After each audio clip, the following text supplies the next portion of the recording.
Hello, everyone. I think we can begin our lovely encounter this evening. Welcome to Bad Sydney Crime Writers Festival. This is our virtual event in one of a series of online interviews with writers from Australia, but also very pleasantly overseas writers like Lisa Jewell tonight. My name is Catherine Dupoulou-Ménager, and I'm the Artistic Director of Bad Sydney Crime Writers Festival. I'd like to begin by acknowledging the traditional owners of country throughout Australia. We recognise their continuing connection to land, to waters and to culture, and pay our respects to their elders past and present. For those of you who don't know what BAD is yet, probably no one, but just in case, we're an annual festival celebrating crime writing of all different kinds. And I had hoped tonight that I'd be saying, look out for our programme next week. However, with the recent resurgence of COVID in New South Wales, we've made a bold call, and the festival will take place at the beginning of December. So you're the first to hear. It's sad in one way, but we've got lots to look forward to when we finally emerge again. And before I start, I'd like also to thank our sponsors, the City of Sydney and Create New South Wales, without whom life would be extremely difficult, if indeed it were possible at all. Also, we have a relationship with Booktopia, Australia's online bookseller, main online bookseller, and that's where you can go and buy Lisa's book and Lisa's books, not just one, as well as Suzanne's books. So now let's go to tonight's interview. I'd like to welcome Lisa Jewell, who's joining us, as I said, from the UK. We've just been discussing teenage parties in the part of London where she lives, but we won't do that now. And I won't call England Freedom Land either, because yes, probably not a good idea at the moment, although it does look nice and free to us. So Lisa's first book was called Ralph's Party, and that was the best-selling debut novel in 1999, I think that's right. And she's pretty much published a book a year or a book every other year ever since, which is rather remarkable. And they've been translated into an awful lot of languages, Lisa, haven't they? What is the most unusual language? Oh, gosh, that's a really good question. Basque? Well, I mean, there's so many unusual languages. Yeah, true. And unusual to whom, of course. Yes. No, yes. I think the most surprising one was Hebrew, not because it's surprising, but because I couldn't believe I'd never been translated into Hebrew before, and that only just happened. So that was quite nice. But yes. Yeah. I'm really looking forward to hearing you talk about your latest thriller, The Night She Disappeared, which is really gripping as a thriller, but it's also a story of families and of relationships between parents and children, and parents, relationships between people generally, and what can go wrong and what can go well. There are examples of both, very good examples, in fact, of both in the book. Lisa will be talking to Suzanne Leal, who is also a writer. Her latest book is The Deceptions. Suzanne's a regular presenter at literary events. She is a judge on literary awards. She is a lawyer on the New South Wales Civil and Administrative Tribunal. And equally important, to us anyway, she's a BAD board member and a great supporter of BAD Sydney. And listening to us tonight are members of the BAD community from all around Australia, and in particular from Newcastle Library. So welcome to those people from Newcastle. So briefly, what we'll be doing tonight is I will shut up soon. I will let Suzanne and Lisa talk. About 45 minutes in, do start sending in your questions via the Q&A facility. Don't send them in before, because Lisa might have answered them, you see, before you've even thought of them. Suzanne will ask them on your behalf. I'll come back at the end to say thank you. And now I'll hand over to you, Suzanne. Thanks so much, Catherine. And good evening, everybody out there in Zoom land. I know that some of you will be with me in lockdown and others of you will be out and about in libraries. Welcome to you all. I can't tell you how delighted I am to be in conversation with Lisa Jewell this evening. Hello, Lisa from lockdown Sydney. How's London? Hello. How is London? Yeah, London is hot, which is nice. I always like it when London's hot, and London is free, is ostensibly free, but is also, as we were saying before, we came on the air very strangely. you call it freedom, or Catherine said freedom land. I call us COVID Island. Basically, everybody's now got COVID in the UK, and it's quite extraordinary that we're allowed to do whatever we want. Well, everybody's got COVID, so it's all feels very strange, and people are still wearing masks and keeping their distance. And even though we're allowed to do what we want, we're not, because we know that COVID is everywhere. So strange times. It's been the strangest 18 months, hasn't it? It really has been a very difficult time. For us tonight and from yesterday, there has been a shining light, though, because we win in Australia and we have your new book first. Is that not correct, Lisa? It's absolutely correct. It's not been published anywhere else in the world, and I had assumed, because it comes out in the UK on Thursday, tomorrow, so I'd assumed it came out all over the world tomorrow, but no, in Australia and New Zealand it came out on Tuesday. So definitely have won the book publication competition there. It reminds me of the beginning of the millennium, you know, when we were the first ones to get there. Because we're ahead of the game. So here we are, ahead of the game, at least in something. Now, to introduce your book, the new book is The Night She Disappeared. And I see it, or in fact, I'm calling it your lockdown book. In fact, it was the book that you wrote just as COVID was upending not only where you live, not only where I live, but the whole world. Did that make writing the book more difficult to be writing around that? Yeah, I mean, what was really weird for me is I only had 3,000 words on the page when lockdown started, so I barely started feeling my way into the novel.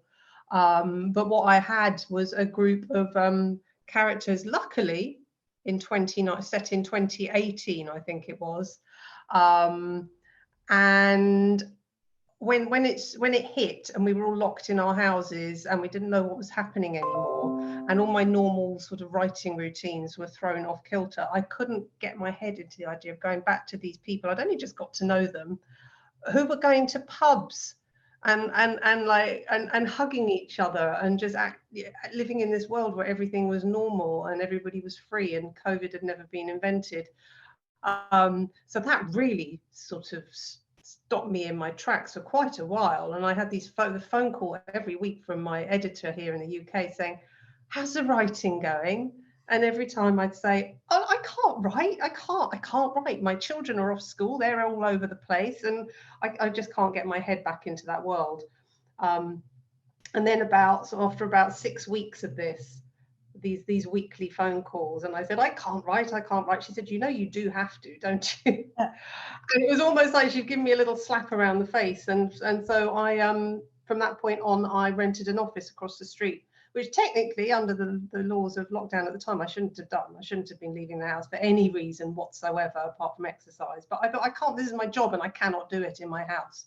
I need a space to do it in. So this book was written in my lockdown office across the street, which was very effective. When you're paying for space to write in, it really does sort of focus the mind and the work ethic. It's quite interesting. I've got a writer friend called Solari Gentile who writes crime books, and she writes apparently in front of the TV. So the TV is blaring, the dog's there, the kids are there, the husband's there. But what I'm sensing from you, if you hired another office, do you need absolute quiet? Do you need to know that you're actually in the house by yourself? No, not necessarily. I almost need to know I'm in the house by myself. I just need to know that nobody's going to walk in and engage me in conversation, because I don't have an office in my house, and I've always traditionally worked at the kitchen table. That's where I like working. And so suddenly during lockdown, people were using the kitchen as like the staff room. So yeah, they were all being homeschooled, and my husband always works from home as well. And everybody just kept wandering in and out. So it was that sense that somebody could wander in at any moment and start talking to me about something banal. So that was what sort of really troubled me. I don't have to write in silence, and I don't have to write in an empty house. I used to like writing in coffee shops as well, which I haven't done for a while. So that sort of background hum, that white noise background hum doesn't bother me. But the thought of writing in front of the TV with my family all around, that's amazing. That is absolutely amazing. I don't know how your friend did that. That's extraordinary. Now, you just explained that when you started writing The Night She Disappeared, COVID had flown, COVID had landed, but your characters were set in 2018. 2018. Now, Yeah. COVID is well and truly with us. Will a new book be set in the COVID world, or will you go backwards, or do you have any sense of that? Yeah, I have a very strong sense of the fact that I will never ever write a book, and the year in which I set my books is quite random generally. It's just I start writing, and then I realise that if I'm starting this scene in this year, then that probably means that the following scenes will be in there. So it all kind of evolves quite randomly, but I will be very, very specific in years to come when I write books that they are never ever set in 2020 or 2021 or heaven forbid 2022.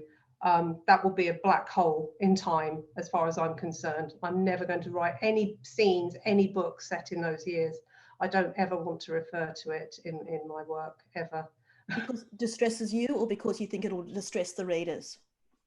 I don't know about distress, but it will just be like a slap around the face. And my books are always very vague. I don't put, for example, I wrote a book years ago, and I randomly set it in the summer of 2012. And as I was editing it a year later, I suddenly, well, no, I can't even remember when I wrote it, but I set some of it in the summer of 2012. And then I suddenly thought we were hosting the Olympics in summer 2012. And I hadn't even mentioned it. I got all these characters. There was such a huge thing in London when we hosted the Olympics. So I kind of had to go back and put a couple of scenes in where people were watching the opening ceremonies and what have you. So you have to do it properly. If you're going to set a book in a year in which something cataclysmic happened that changed the world forever, you can't just kind of refer to it vaguely. It has to be firmly knitted inside the narrative of what you're writing. It has to be there as big as it was when people were living through it. So if I wrote a book set in one of those years, I couldn't then just sort of go off on flights of fancy and just let my characters do their thing. I've been constantly having to drag them back down to earth and limiting their freedoms and having them religiously following their news feed and just talking about, every time you walk past someone on the street, they're talking about COVID. So yeah, I just don't think it would work. I don't think I could do it properly. I've read a couple of books actually recently that clearly the authors started writing them and set them in 2020, little knowing, and I can see where they've just seeded it in. They've just put a couple of vague references to the children being off school or whatever, and I just think it doesn't work. It's all or nothing, I think. So I'm going nothing. And I reckon let's us go nothing too in terms of COVID, and put COVID to one side and immerse ourselves into the night she disappeared. Now, the book opens with Kim, who's 39, and blow me down, she's a grandmother. Yeah. Grandmother, a slightly reluctant grandmother. And by the second page, we know that she has never really liked babies. Tell me about Kim. Yeah, so Kim, I knew there was going to be a missing girl. And so she came quite, I hadn't really thought of much about Kim before I started writing. Sometimes I fixate on a character for months before I start writing them. But Kim came very quickly to the page, and I just knew that she was the mother of the missing girl. And I knew the missing girl was going to be a teenage mum. I just fancied writing. I've never written a teenage mum before. So Tallulah is a teenage mum, and Kim, and I thought, well, the night that Tallulah goes missing, then obviously Kim would be looking after her grandchild. So he's a 1-year-old called Noah. And I think I might have, I'm nowhere near grandchildren yet, touch wood. But because I didn't particularly I adored my babies, but I have enjoyed my children more and more the older they get. The older they get, the more I enjoy them, and I'm at peak enjoying them at the moment. Not that keen on babies, and the thought of going back to the world in which I lived when I had babies just kind of makes me, I don't know, freaks me out a bit, the idea of babies. And I think I've got this slightly deep-seated fear that when I do become a grandmother, I won't enjoy it, which I know won't be the case. I didn't think I'd. Yes, so I think I was sort of feeding a little bit of my own fears into Kim there. Yeah, so Kim is, she's 39, and she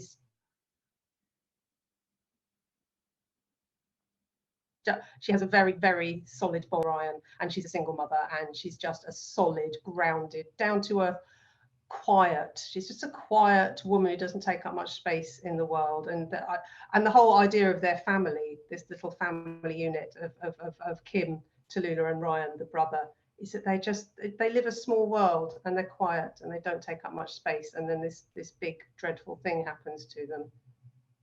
And the big dreadful thing is a mystery and a certainty. The certainty is that Tallulah is missing.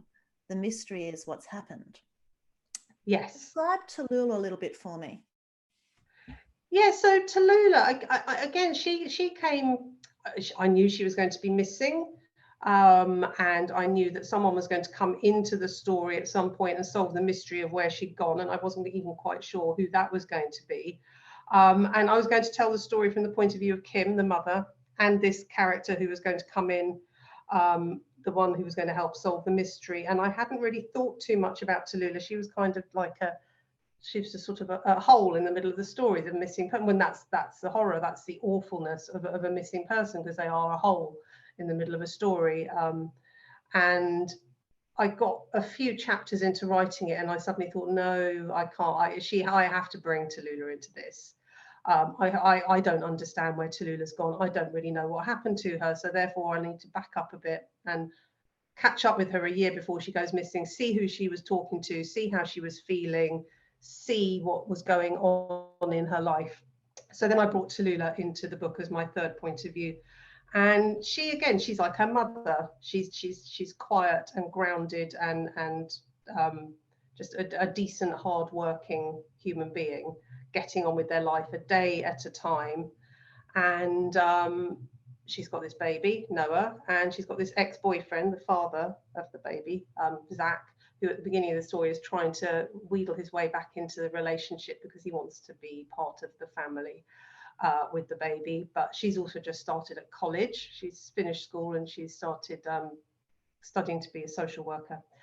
And then I introduced this person to her quite early on in her section of the book, a very vibrant, larger than life, the absolute diametric opposite to Tallulah, this huge personality girl called Scarlet, who takes up all the oxygen in the room, one of those types, who's always got a drama going on around them, and is different to her in every way. And she is very wealthy, comes from a very wealthy, privileged background. So I put Tallulah and Scarlet together, and then that's when Tallulah's life takes a turn for the dramatic.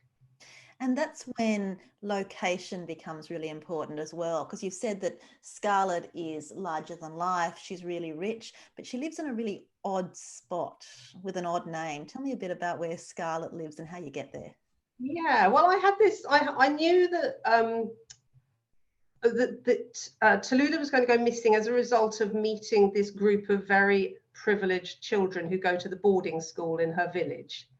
And in fact, the original inspiration for this book was I wanted to write a murder mystery set in a boarding school. And actually, as I wrote the book, it moved away from the boarding school quite a lot. So it's not a boarding school book, which is what I thought I was going to be writing. And it sort of leaked out of the boarding school into the village and into the surrounding countryside. So it's much more of a kind of village set murder mystery rather than that claustrophobic school set one that I thought I was writing. And one of the places that the mystery leaks out into is Scarlet's house, which is this amazing, I was obsessed with this house while I was writing it. It just felt so real to me. It's an amazing house just outside the village, about half a mile outside the village, called Dark Place, which has got a Wikipedia entry of its own, this house, because it's got such an interesting history. And yeah, so that's where Scarlet lives, it's a sort of slightly gilded cage, because her parents put her in that house because she couldn't go to day school because she was so badly behaved. But her parents are never there, so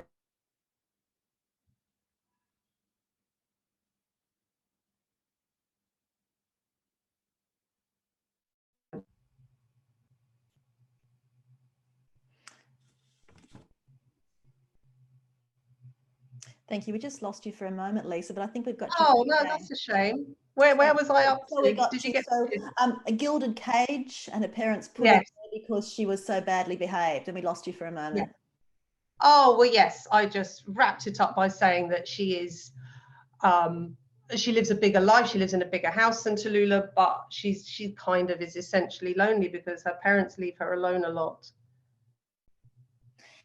I'm going to move from Scarlet to the Sleuth. So you've said in other interviews that you started writing not quite rom-coms, but dramas, domestic often dramas, or romantic dramas, and have moved slowly to darker stories. And this is indeed a very dark story. And generally, when you're writing a thriller or crime, you see a number of types of sleuths. Now, usually it's going to be a police detective, maybe it's a journalist, and as podcasts have been more popular, we get the podcaster sleuth. You've gone a step further. In The Night She Disappeared, we have Sophie. Now, Sophie's a sleuth, but she's a novelist sleuth. Tell me about Sophie. Yeah. Well, again, the only thing I knew for sure was that this was going to be a murder mystery set in a boarding school. That was it, and a girl was going to go missing. And so I brought the new head teacher. I thought it could be a new head teacher at this boarding school. He'll be the one to discover that something bad happened there before he turned up, and that's why the previous head teacher left. And so I started writing those chapters from the point of view of Sophie's partner, Sean, who is the new head teacher. And the minute I finished writing his first chapter, I thought, nah, it was boring. He's going to be too busy anyway. I thought he's going to be way too busy running this school to be able to spend any time investigating this mystery. And so I sort of looked sideways. I thought, the girlfriend, Sophie, she was supposed to just be an appendage in a way. I thought she could be. And then actually her being a detective novelist came after that. I thought, well, if she's doing a job that means that she could leave London and come and move to the countryside with her boyfriend and not have. Oh, can you hear me now? Yes, yeah, you're good again now. Thank you. Yeah. And I thought, yes, so she needs a job where she can work from home, but she's also got free time. And of course, ta-da, thought she could be a novelist. And actually being a detective novelist came quite a bit further down the line as well. It wasn't until one of the other characters said, what sort of books do you write? That I suddenly thought, oh, I need to decide what sort of books Sophie writes. I thought, cozy crime, how about that? Because if it was crime or thrillers, it would be too close to me. And then, so it was kind of retrospectively that I used her job as a detective novelist to inform the plot. So it was a kind of chicken and egg thing. And so I didn't set out to write a book about a detective novelist solving a crime. It just sort of made sense as I was writing the book. So yeah, she's my little her fictional, she writes a series of books that are called The Little Hither Green Detective Agency, and she's got this duo of private eyes, and the female one is called Susie Beats, which is a bit like Sophie Beck. So she's kind of her alter ego anyway, and she sort of slightly starts to inhabit the persona of her fictional detective Susie Beats to uncover the mystery. I'm intrigued by how surprised you are in terms of what the characters do and what happens. I mean, you're more surprised than I am because I've read the book, and I plot my books rather than let them run. But it seems pretty exciting not to plot because you just sound astounded and delighted by what they do. Can you tell me a bit more about that? Oh, yeah, it used to be something that I thought was problematic, and it used to be something I sort of made problematic. I used to think I was doing it wrong for so many books.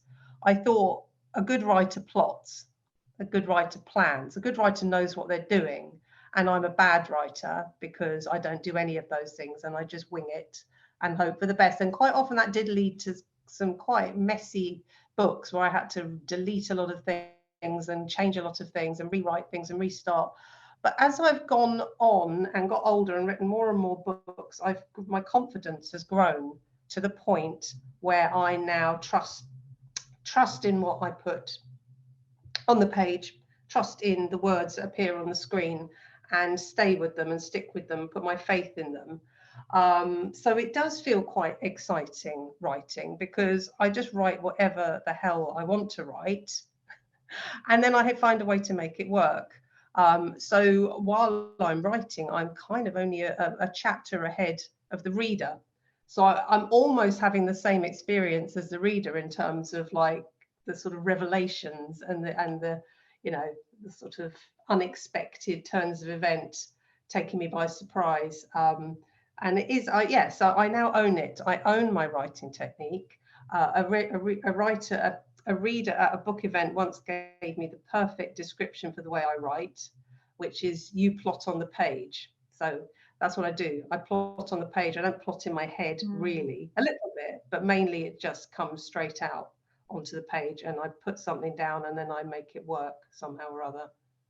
And do you have the impression it's more fun that way? Do you have more fun doing it than perhaps? I do now. Now I don't beat myself up about it and constantly question myself and constantly give myself the sense that because I don't know what I'm doing, that I must be doing it wrong. Now that I tell myself, you don't know what you're doing, but you're doing it right. It's such a simple change in psychology. You don't know what you're doing, but whatever you're doing is right. Just carry on. It is fun. Yes, it really actually is fun. So yes, and for so many years, if people ask me if I enjoyed writing, I would say, no, I don't enjoy writing. I love being a writer, but I don't enjoy writing. And now I really enjoy writing. Confidence, it's about confidence, I think. Can you pinpoint the moment that you started that? Can you pinpoint the moment when you said to yourself, yes, I enjoy writing? Was it a book? Was it a year? Oh, gosh. I think the last book that I had really big problems writing was Then She Was Gone. And so how many books back was that? I think... Oh. But even then, I think that was a learning curve, because that was a book that I started writing in one way and then dropped it and went back and started it again right from the beginning with a whole new set of characters. And I think that might have been it, actually, Suzanne, when I think about it, making that, I'd not been following my instincts, and I kind of knew I wasn't following my instincts. So I stopped writing it and I went back to the beginning and I just followed my instincts, and the book worked. So I think it might have been then that I just had that sense that I needed to trust my instincts and just stay strong and go along for the ride. Can we talk a little bit more about Then She Was Gone? Because I loved that book. And I'm just going to give a little bit of an introduction to the readers or the audience who might not have read it. So it's about a missing teenager. There's another missing teenager. At this time, we have added to the mix a slightly jaded maths tutor called Noelle. I listened to this book on audio. I do a lot of audio listening, and it was fabulous. And what I'd like you to do is just talk to us a bit about Noelle. Just tell me a bit about Noelle, because she's a cracker. Right. Well, so this is an interesting thing as well. So I started writing this book. The premise of this book was that a mother, it was a kind of what if premise. What if your child went missing and then you found out that the whole time she'd been missing, she'd been in the basement of the house next door. So it's a bit of a basement kind of story. And so I started writing it with a man in mind who was going to be the baddie. And then I went onto Twitter one day, and one of my friends on Twitter had said, if I read another book where a sick, twisted man keeps a lovely young girl imprisoned in a basement, I'm going to throw it across the room. And that gave me pause for thought. I thought, God, I'm writing a cliche. I'm writing a book that somebody's going to want to throw across the room because they've read it so many times before. And I just thought, well, it could be a woman. That would subvert the cliche a little bit if it was a woman. So it was a bit like the Sean and Sophie thing in The Night She Disappeared. I thought, well, who could do it? Oh, maybe his girlfriend. And his girlfriend in my head, I hadn't written her on the page at that point, was this woman called Noelle. And Noelle is, so the girl who goes missing is called Ellie Mack. and she asked for a maths tutor because she's freaking out because she thinks she's going to fail her maths O level GCSE. So her mum agrees to pay for a maths tutor to come to the house, and this woman turns up and she smells of chip oil, and she wears a sort of slightly slimy cagoule, and she asks Ellie strangely inappropriate questions at junctures during their maths lessons. And you see her, first of all, from Ellie's point of view, and she's just creepy. She's just a creepy woman. And Ellie says to her mum at some point, I don't need maths tutoring anymore. I'm fine. I think it's good. I'm going to pass the exam. We don't need her anymore. So the mother phones up Noelle, the maths tutor, and says, we don't need your services anymore. And Noelle sort of turns a bit sour at that point, and kind of has a revenge plan. Not even revenge. It's all very complicated. It's all to do with making her boyfriend happy, really. I can't say too much more without spoilers. But yes, so she was, and then halfway through the book, I decided I wanted to see things from Noelle's point of view, and I launched straight into Noelle's head and started talking to the reader, first person, so Noelle talking directly to the reader. And yeah, that was kind of one of the most intense writing experiences of my career, was jumping into Noelle's head and talking to the reader from her point of view. Very dark. I think possibly my darkest ever character. For me, one of the masterstrokes was that she's Irish. Now, I don't know if I'm alone as an Australian, but anyone who speaks to me in an Irish accent can say anything. Yeah, oh, absolutely. Anything yeah. nasty, anything ridiculous. You say it to me with an Irish accent, I'll lap it up, whatever you like. And of course, because I was listening to this book by audio, there's this beautiful lilting Irish accent. And for a moment, or for quite a long time, you run with it, and then slowly you're given pause, and then slowly the smile freezes a bit. Yes. Why did you choose to make her Irish? Oh, interesting. Yes. And I think you're right. I think the Irish have an unfair advantage in any way, in every way, because the minute they open their mouths, everything they say just sounds amazing. But yeah, so it was subconscious. At the time that I was writing the book, my elder daughter was having orthodontistry, and I was going with her to her orthodontist appointments, and she had this incredibly charismatic, talkative Irish orthodontist who was just slightly, I don't know, she would just say slightly off-color things sometimes, and I'd be sitting there thinking, is that a normal thing to say to a 13-year-old girl? I'm not sure if it is. But as you say, it was in this lilting, beautiful, mesmeric Irish accent. So I think I used, that's why I think that Noelle ended up being Irish, because I was subconsciously channeling my daughter's orthodontist. It's really terrific. Now, we're going to go to questions a little bit later on, so I'll just have people in the audience starting to get ready, but we've still got a bit of time to talk. But what I am going to do is intersperse a question that's already been asked. And Lisa, can I introduce you, without the visuals obviously, to Anna Downs. Now, Anna Downs is one of our becoming increasingly well-known writers. Her first book is called The Safe Place, and she's got a new book coming out called The Shadow House. Anna's English but living in Australia. And her question to you, Lisa, is, this is your 20th book, she says, and she says, just reading this, my understanding of the question is, what's the secret to writing one book a year? And do you feel a pressure to do that? Because you do. I mean, you've been writing just about a book a year. Yes. Hello, Anna. Lovely to meet you. Yeah, so that was kind of the terms under which my current publishers took me on when they signed me up 12 years ago, was I had to be a book a year writer, and the advantages for being a book a year writer are huge for publishers, because then you just slot into the machinery and it's just so easy. The ad hoc deliveries kind of really mess things up for publishers. So I've known that's part of the deal for my relationship with my publishers, is that if I give them a book a year, their lives are easier. And back in the days when I made more of a meal of writing a book, it felt more onerous than it does now. Now I know I can do it, and now I know exactly how to pace myself throughout the year. So currently, so I'm actually writing my 20th book at the moment, and I'm currently, where are we? Nearly at the end of July. I've only written 40,000 words. I've got another 60,000 words to write. But that's where I'm always up to at this point of the, I'm always at about 40,000 words here. So at other points in my career, I might have been freaking out thinking I haven't written enough and my deadline's coming up in December. But now I know that I will. So it just doesn't feel pressurized or stressful anymore. It just slots into the mechanics of my year. Just, I get up every morning and it's 3 hours of my day ultimately, and there's also many weeks of the year when I don't write any books at all for various reasons, like for example during publication week when my schedule is full of publicity and other things.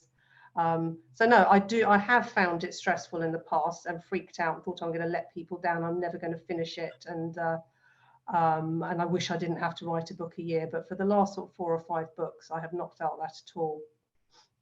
And by the time you fall or jump or skip over the line in December when the deadline is, what sort of shape is the manuscript generally in? Is it a manuscript ready to be copy edited? Is it a manuscript ready to be discussed with your publisher? What's it like? It's readable. So if I was to give what I end up with at that deadline date to an objective reader, they would think that's a book. I've just read a book. They wouldn't think there was anything wrong with it particularly, but I would know that there was stuff wrong with it, and my editor would know there was stuff wrong with it. So when I finish writing the first draft, it goes straight, I don't do a second draft, it goes straight to my editor, because she collaborates in a way. She's more than an editor. She really does just get fully hands-on. She gets her hands dirty with it. She writes all over it. She scribbles all over it. She puts post-it notes and what have you on it. So the whole thing is in my hands and it's covered in her handwriting, and everything she says is correct. So yeah, so we work very closely together on that first draft. And yeah, so there's only so the second draft is the draft that goes out to everybody else. Second draft goes to my US publishers, to my agent. It's very unusual. Most people give their first draft to their agent first. But I've got a particularly collaborative relationship with my editor, where I'm not scared either. I'm not scared that she's going to go, oh my God, what has Lisa given me? It's a disaster. I know that she'll just kind of, you know, pull her socks up and just get stuck in and help me deal with it. So that's how I work. And is it the relationship close enough with your editor that when you're mid-plot, you haven't got the first draft ready, will you ring her? I presume it's her. Is that right? Yes. Up and say what do I do now, or do you just wait until the whole thing's there, then give it to her? Yeah, no, I don't ever want anybody to help me while I'm writing. So what she needs is a rough shape of what it is that she is going to be handed in December, so that she can start pre-briefing cover designs and what have you. So she just so she knows. So I'll always give it to her halfway through, but I'll say only give me feedback if it's an emergency. Otherwise, I'm just going to keep going. And she never gives me feedback. She always says keep going. So she just reads it just for her own, so that she can start briefing people. Give them a bit of advance warning in terms of what to expect. But no, I don't want people to come in and help me. I'm like that with all things, not just books. I hate people coming in and helping me. I hate people giving me advice. I want to just make my own decisions, make my own mistakes, and sort things out for myself. Early parenting must have been fun then, in terms of advice. I'm going to do two things at once. I'm going to jump into the publishing process further down the line and also ask you one of the questions, which happens to be about the same topic. So what I'm interested in is the names of your books, and Alison from Newcastle Libraries is also interested in that. And her question is, how much thought goes into naming your books? And I would ask an extra question, do you name them or does somebody else name them? No, I had to do this for somebody the other day who was writing an article about my backlist, and I thought it'd be fun for him to know what my working titles were for all my books, and I worked out that only 2 of my books kept their working titles. So the working title for The Night She Disappeared was, oh my goodness, it was Dark Place. Dark Place, which is the name of Scarlet's house. So I wrote this book and it was called Dark Place on my computer. The book before that, Invisible Girl, the working title was Creep, because it was about this guy called Owen who was kind of creepy, and that's what it is. So, and the book I'm writing at the moment, which is a sequel to The Family Upstairs, I'm calling it Birdie's Bones, knowing already that there's no way in a million years my publishers will ever publish it under the title Birdie's Bones, but it just works for me. It just keeps me, I need to give the book a working title that keeps me focused on what it is I'm actually trying to do here, that keeps me on the straight and narrow. And then I give it to the publishers, and then they change it, and they all have to have a similar feel. I can't jump around. I can't jump around and suddenly call a book something that doesn't sound like a Lisa Jewell novel, even if it fits really well. Even if it's the perfect title for the book, it has to reflect the names, the titles of my backlist. So yeah, The Night She Disappeared, I can't remember. It's collaborative as well, coming up with the actual title. Sometimes it can happen in 30 seconds. We can all be agreed in 30 seconds, and sometimes it can take weeks of back and forth and multiple options being given. But yeah, they're never my titles, and that's fine. Yeah, that was my question too. I mean, how much are you wedded to the titles? Do you care that much? No, not at all. I need the title to write the book. Once I've written the book, it can have any title it likes, really. Interesting. I've got a question from Andy Muir. Now, Andy's also a member of Bad Sydney Crime Writers Festival, and he and I co-present a podcast, a Bad All About Crime podcast. And he's also a novelist. Andy's question to you is this: how many books, questions in fact, how many books are you working on? Do you have a draft in progress, a manuscript at copy, and ideas at synopsis, or one at a time? Okay. Yeah, so we were talking earlier about this sort of book a year, and I said the reason why I don't find writing a book a year stressful is because that is literally all I do. I don't have any other job. I don't have any other, unlike yourself, Suzanne, being an absolute case in point of somebody who's juggling all sorts of different jobs and careers and occupations. This is all I do. So at the moment, I'm publicising The Night She Disappeared. I am writing my 20th book, which is called Birdie's Bones, but won't be called Birdie's Bones when it comes out, which is the sequel to The Family Upstairs, and that will be published next July. And I have an idea in the bag for the next one, which I'll start writing, obviously, next winter. And that's it, really. Publicising one, writing one, thinking about one, and that's it. That's all I'm up to. And when you say you've got ideas for the next one, are they ideas that you write down? Do you write them on a Word document? No. Do you just think about it? Yeah, I just put it in my head and think about it. Because the weird thing here is I had an idea. I already knew that I wanted to, I've never done a stalker novel. So I wanted to write about some sort of stalker situation. Wasn't quite sure what it would be. And then real life, I can't talk about this obviously because it is real life, but real life just blew open the doors of my head and walked in and said, here's your idea, here it is. So the thing that I want to write my next novel about is actually happening. I'm not being stalked, don't get me wrong, I'm not being stalked at all, but there's something going on in my life that is informing massively the way that this book will turn out when I actually start writing it. So it's all quite exciting. That's very Elizabeth Gilbert in Big Magic. Yeah. Is that you think an idea into existence, then it comes yes. to you, and if you don't take it, somebody else will.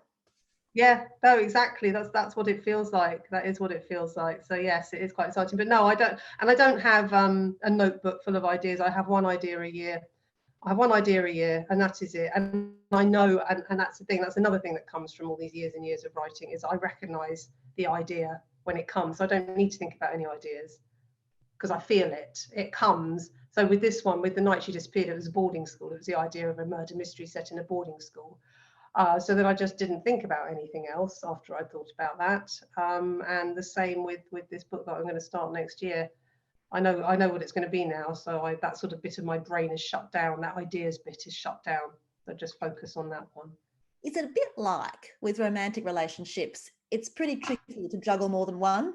And yeah, rather than try to juggle a number and getting yourself all mucked up and caught out and saying the wrong things, then you focus on one, you see that to its end, you say goodbye, it's been great, and then you start again.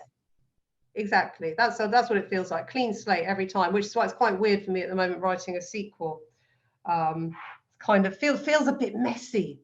It does feel a bit messy. It feels like there's all this sort of like kind of housekeeping that I have to do all the time to manage it, because obviously you're writing it for people who haven't read the original book, and you're writing it for people who have read the original book, and there's so much information that the readers will already have about what happened in the first book. So it is quite messy, and I probably won't do it again, but because generally speaking it's that lovely feeling of a blank canvas and starting afresh.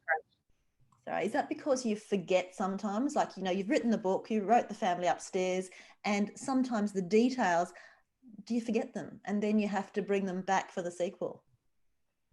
Yeah. Yes, exactly. And it's called Birdie's Bones because there's this whole thread running through it of a forensics team who find the Birdie who gets killed in the first book, find her bones, and I couldn't remember what had happened to her bones. I thought, I know that her bones are somewhere, and I know I wrote about where her bones are, but I can't remember, so I had to like flick through the book, just like, where are her bones? Oh, they're in the Thames. Okay, so they're going to find her bones in the Thames. So yes, there has been a lot of frantically flicking through to remember exactly what it was that I put in place. That's really interesting, because I've always envied people who write series, because I thought, well, you've got the characters in place, you know what they do, you know where they've been, and you just need to bring it forward. But hearing it like that, I mean, there's a lot that J.K. Rowling has to keep in her head. Oh, yes, absolutely. I've always been very, very impressed by people who manage to keep a series fresh and vibrant, but there is always that issue of so many people. If you knew that every person coming to your sequel had read the original, it would be much easier. But when you know that lots of people have either not read the original or read it so long ago that they can't actually remember the details, then it becomes slightly more problematic. There's a lot more going on in your head in terms of how much information to put out there, and how much you need to put out there and how much you don't. Earlier we spoke about the development of your writing in terms of themes, and how you've probably trusted your readers with more dark material than you did at the beginning. And we've got a question which is really a bit about that from Val in Newcastle Libraries. We're very well represented by Newcastle Libraries today. So hello, everybody there. Val says this: you talked about cozy crime stories. Writers have said that crime novels are always lumped together. Do you think there should be other classifications? And if so, what are they? Within the crime genre, I assume. I think that's right. I think the idea... I think that people are always trying to do that, aren't they? I so often get asked the question, how would you describe your novels? There are all these sort of subgenre categories like domestic noir, psychological thrillers, Scandi noir, so I don't know, and I think all my books are sort of slightly different to each other. They're not all set in London. Then some of them have a police presence, some of them don't, some of them have murders, some of them don't, some of them have backstories, historical backstories, some of them are all set in the modern day. So I don't know how helpful it is to a reader to be told that Lisa Jewell writes X book, this type of book, where they might pitch up to my backlist and pick up a book and think, well, that actually doesn't fit that description as well. So no, I don't necessarily think that every single author needs a sort of genre specification. I kind of flit around between domestic noir and psychological thrillers and domestic thrillers. Those I think they cover it for me.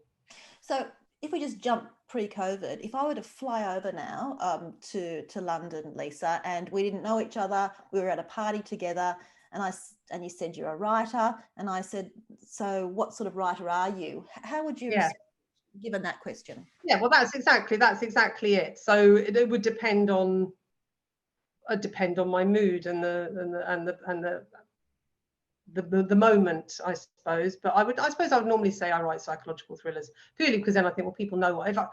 Some people, if I said I write domestic noir, might not have a clue what I was talking about. So I say I write psychological thrillers. Yeah. Excellent. And that seems to do it. We have a question from Laura, again at Newcastle Libraries, and her question is this: any TV interest or any TV writing that you've done? I haven't done any TV writing, and I've at the beginning of my career, when Rouse Party came out, and it was quite a big deal, and I got a taste of that sort of the TV studios sniffing around and being taken for lunch, and people talking to me about what I could possibly write in the future, and blah blah blah. And then that sort of, nothing ever happened, nothing got made, and then it all went very, very quiet for years and years and years. But I now currently have seven of my novels are under option with UK and US production companies at varying levels of progress. Such a slow process getting things filmed. But yes, I've got 7 under option at the moment. So fingers crossed one of them will get made. I'm hoping this one seems to be seems to have the most heat, I would say, and the most sense of urgency. The company who've picked it up seem very, very keen to get going with it as quickly as possible. So that almost ironically being my newest book, might be the first one to hit the screen. But I have no interest in writing for screen. I really don't. Just leave that to the experts. Unlike Greg Woodland, who is also in our audience tonight and who's a script editor and also a novelist with a recent book called The Night Whistler, Greg has a question for you as well, Lisa. He says, hi, Lisa, you say you write whatever you want and sort out the problems later on, which sounds like a wonderfully intuitive way to write. Is there a point at which you feel compelled to do the research? And if so, how do you go about it? Oh, hi, Greg. Thank you for that question. Yeah, I am absolutely a terrible when it comes to research. I could say I'm lazy. I could word it that way, which is quite negative, or I could say I'm far too busy writing, and I have a great sense of urgency once I am writing, just to keep writing and keep the momentum going. And so I kind of resent anything that makes me feel like I need to do something that's not writing, and that includes research. So if I ever hit a point in the book where I think, okay, I'm encroaching onto territory here that I don't really understand, and I should probably read a book, or I should probably make a phone call or write an email to someone, get an expert involved or learn about something, I generally back off and think, okay, I just won't write about that then. I'll do something else. So with Birdie's Bones at the moment, I've got these forensic detectives, and I'm making it all up. It's terrible. I think I might have to run it by. I might have to find an actual forensic detective to run it by. I'm making it all up on the basis of every single TV show I've ever watched about forensics. So I feel like maybe there's some base knowledge there. But yeah, so no, I really am just appalling when it comes to research. I don't like it, and I don't do it if I can help it. I'm going to run the rest of this interview as one of those quick quizzes, you know, when you sort of bang the button to answer the question. Because we've got about 4 questions, and I'm keen to get a quick answer to each of them, if you don't mind. Okay. They're pretty quick questions, I think. So Karen from Newcastle Libraries, she says, for someone who is new to the genre of crime and never read a Lisa Jewell book, yes, amazing, can you remember which one of your novels I should start with? Can you recommend, which one of your novels I should start with? Okay, well, I always say to a new reader, start with the newest and work backwards. So I would say start with The Night She Disappeared. If you like that, then read Invisible Girl. If you like that, then read The Family Upstairs. And if you like that, so on and so forth. Because I have, as you said earlier, kind of ranged from romantic comedies through family dramas up to these quite dark thrillers. So there will come a point where you might think, actually, I don't like that. It was too romantic, or there there wasn't enough crime in it for my liking. So yeah, start with the newest and work your way back. And my recommendation, don't forget, Then She Was Gone. Okay, next question. The next question is from Joan Rod. And Joan says, when you ditch a character, do you use them in a yet to be written book, or are they gone forever? Oh, that's really sad. Yeah, gone forever. I don't recycle. It's what we were talking about just now, about the clean canvas, blank canvas, and that lovely fresh start every time. No, I don't recycle characters, sadly. Maybe I should. And Kerry Little, who is also on the board of Bad Sydney Crime Writers Festival, and who's doing a magnificent job for us in terms of funding and grants and organisation, has this question. If you hadn't become a writer, what work would you have done? Oh, God, see, that's actually an unbearable thing for me to think about. I don't know.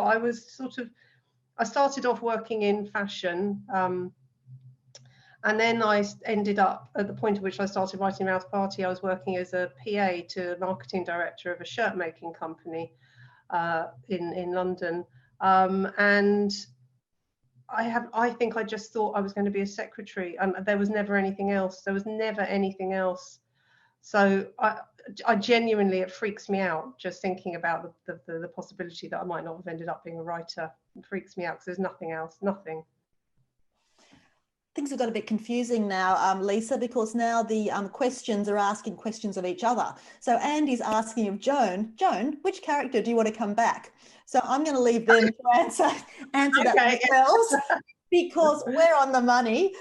We've got to go now. I'm going to hand us back to Catherine. That was so much fun, Lisa. Thank you. For the time thank you, Suzanne, for such a brilliant interview. A really brilliant interview. Fantastic. Thank you so much. Oh, my pleasure, my pleasure. Thank you again, and enjoy London. Yes. Oh, it was fantastic, actually. I found myself laughing. The idea of a serial monogamist author is rather good. You know, you don't cheat with another character on the side, you just stick to what you've got in hand. I think that's really lovely. And I think also that it's no doubt that when you go and buy Lisa's book, you need to buy two, actually. You obviously need to buy Then She Was Gone as well, because that's clearly been a great hit with Suzanne. So thank you so much for that. You can get any of these books from Booktopia, by the way. Go to our website and you'll find the special link there. A great, really broad-ranging conversation. That was fantastic. Our next online interview, we're going from the UK to the US with a new writer called, a writer called Charlie Donnelly, who is obviously is happy to write really historically accurate, set stuff, because he's got a book set 20 years after 9/11, and very specifically that. So it is the core of his book. So do join us for that. The other thing is, to our listeners, and particularly those from Newcastle, who are a very lively and literary bunch, by the way, terribly impressive. If you haven't yet listened to our podcast, we have a Bad Sydney podcast. Do go to the website and have a look for it, or go to wherever you get your podcasts and take it from there. And we also have a Facebook podcast page, Facebook book club page, where you can join in. And please feel free to join as well, Lisa. That would be great. It would be nice to have some comments from the UK. So thank you so much to both of you. And thank you to the people asking the questions. They were really good questions, actually. So that was fun. Looking forward, I hope, to seeing you in Australia one day, Lisa, when people can travel again. Amazing. Have you ever been here? I have. In fact, I went for my friend had a book launch back in 2002, and I came over for a week for that. I'd love to come back. Right. Well, I really hope you do. Thanks so much, Suzanne. Thanks, everyone, and see you all again soon, I hope.